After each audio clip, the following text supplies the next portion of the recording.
అయిపోతుంది నిమిషం తీసుకో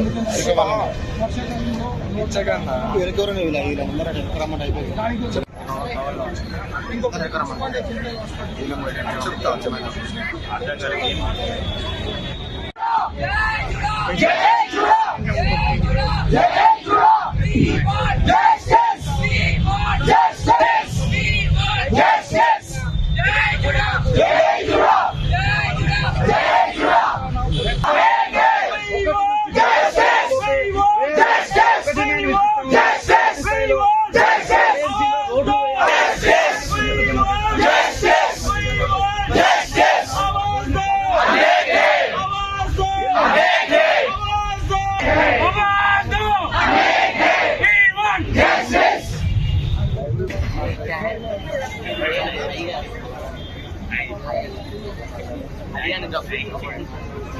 రైట్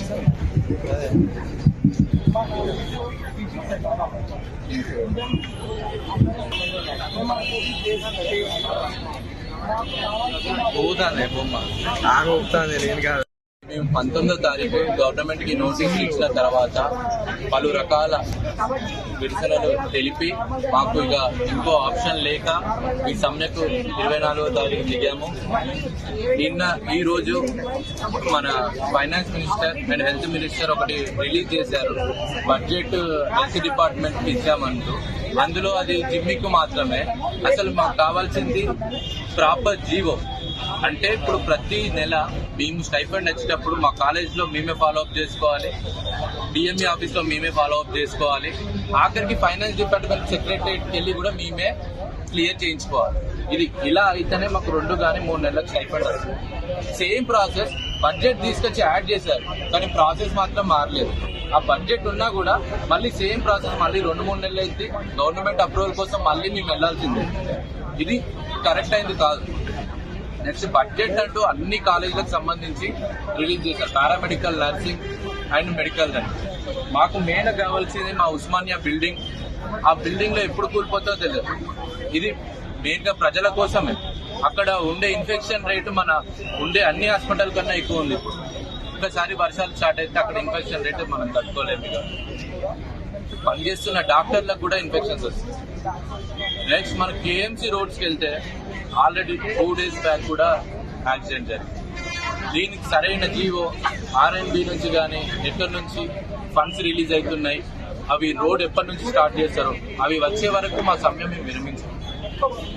ఇలానే మేము మొత్తం ఈ రోజు వరకు ఓపీసీ బైకౌట్ చేస్తాం. మేము మళ్ళీ ఛాన్స్ ఇస్తున్నాం గవర్నమెంట్కి, మమ్మల్ని తొందరగా మా సమస్యలు పరిష్కరించి మమ్మల్ని డ్యూటీస్ చేసుకొని ఇవ్వాలి. లేకపోతే నెక్స్ట్ ఎమర్జెన్సీస్ కూడా అవ్వాల్సిన సిచ్యువేషన్ అయితే మాకు తీసుకురావద్దని గవర్నమెంట్ని కోరుకుంటున్నాం.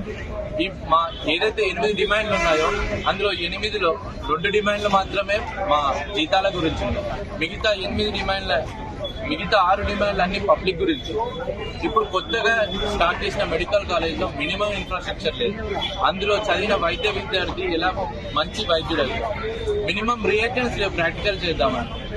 ఆ ప్రాక్టికల్ చేయకుండా బయటకు వచ్చిన వైద్య విద్యార్థి మంచి డాక్టర్ ఎలా అవుతారు? అది సొసైటీకి హార్మ్ఫుల్.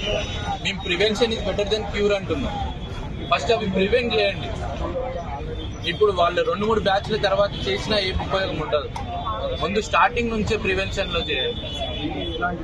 ఇది మాకు